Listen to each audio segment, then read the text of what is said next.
এক বেটা নাম হইল আহমদুল্লাহ। কতবার যখন আবহাওয়া অফিস থেকে কইছে বৃষ্টি নামবো যায় দুর্দাকা নামাজ পড়ছে, জুতাটা কইলা সাফারাত মারুম বাতি যা। সম্প্রতি মাওলানা গিয়াসউদ্দিন তাহরির একটি আলোচনার অংশবিশেষ সোশ্যাল মিডিয়াতে ব্যাপকভাবে ছড়িয়ে পড়েছে। এরা আবার সুন্নি আহমদুল্লাহর সাথে আহমদুল্লাহরা যারা আছেন তারা হলো বুবা শয়তান। আমি আবার বলি, আমি তাকে মুসলমান মনে করতে পারি না। নিজে যতটুকু জানে এতটুকু কাফি মনে করা, এতটুকু বড় পণ্ডিত মনে করা, এটা একেবারে নিছক মূর্খতা ছাড়া আর কিছু হতে পারে না। তো বুঝাতে চাচ্ছিলাম, দিনই যে বিষয়গুলো আমরা জানি না, এই বিষয়গুলো জানতে হবে আহলে ইলম, যারা আল্লাহওয়ালা বুজুর্গ ইলমওয়ালা আছে তাদের থেকে। আউল ফাউল বাউলদের থেকে জানা যাবে না।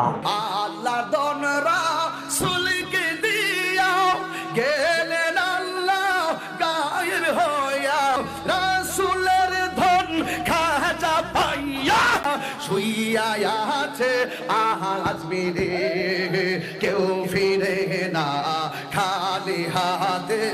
খাজা তো আমাদের দেশে কত আউল ফাউল আছে, বর্তমান তারা বিভিন্ন আহলে ইলমদেরকে মুনাফিক বলতে দ্বিধাবোধ করে না। আমাদের দেশের গ্রহণযোগ্য একজন আলেম, প্রখ্যাত একজন স্কলার হযরতুল আল্লামা শাইখ আহমদুল্লাহ হাফিজাহুল্লাহ, দেখলাম এক ফাউল গান বিক্রেতা, কণ্ঠ বিক্রেতা এমন ব্যক্তি শাইখ আহমদুল্লাহ হাফিজাহুল্লাহকে চরমভাবে গালিগালাজ করছে। এক বেটা নাম হইল আহমদুল্লাহ। কতবার যখন আবহাওয়া অফিস থেকে কইছে বৃষ্টি নামবো যায় দুর্দাকা নামাজ পড়ছে, জুতাটা কইলা সাফারাত মারুম বাতি যা। কি করবে? ভাইরালের নেশা। যে কোনো বিষয় যদি জানার থাকে সে বিষয়টা জেনে নাও, এটা তো আল্লাহর কোরআনের বিধান। তো যেই ফাউল, যেই বাউল একজন প্রখ্যাত স্কলারকে গালি দেয়, আমার মনে হয় ও কোরআনটাকে সুন্দরভাবে ভালোভাবে রিসার্চ করে পড়ে নাই। যদি পড়তো, আল্লাহর কোরআনের সূরা নাহলের 43 নম্বর আয়াত যদি তার সামনে পড়তো, ফাসআলু আহলা যিকরি ইন কুনতুম লা তা'লামুন, যেই বিষয়গুলো তুমি জানো না আহলে ইলম থেকে জেনে নাও, যারা আল্লাহওয়ালা বুজুর্গ আছে তাদের থেকে জেনে নাও, প্রকৃত ইলমওয়ালা যারা আছে তাদের থেকে জেনে নাও। তো ওই ফাউল তো আগে জিজ্ঞেস করতো যে শেখ আমি এই বিষয়টা বুঝি না, আমাকে বুঝিয়ে দেন। নিজে যতটুকু বুঝে এতটুকু নিয়ে লাফালাফি করা, এটা একেবারে তিতপুটির মতো স্বভাবজাত ছাড়া আর কিছু হতে পারে না।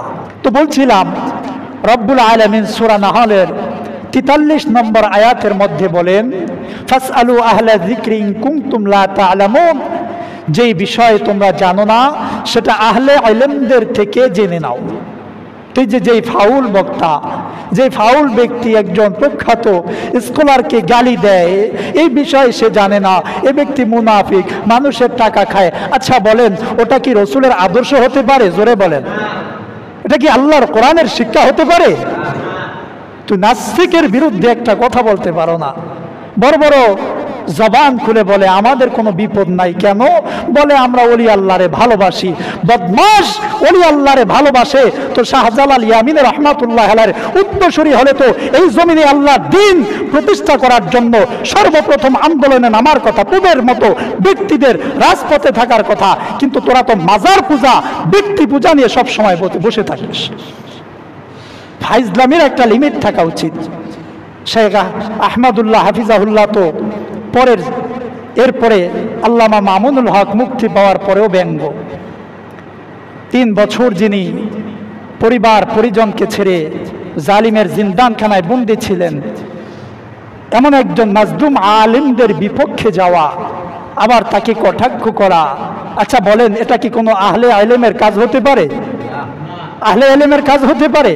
যারা আল্লাহওয়ালা বুজুর্গ রসুলের আদর্শ মানে, তাদের কোনো এরকম কোনো আদর্শ হতে পারে এটা?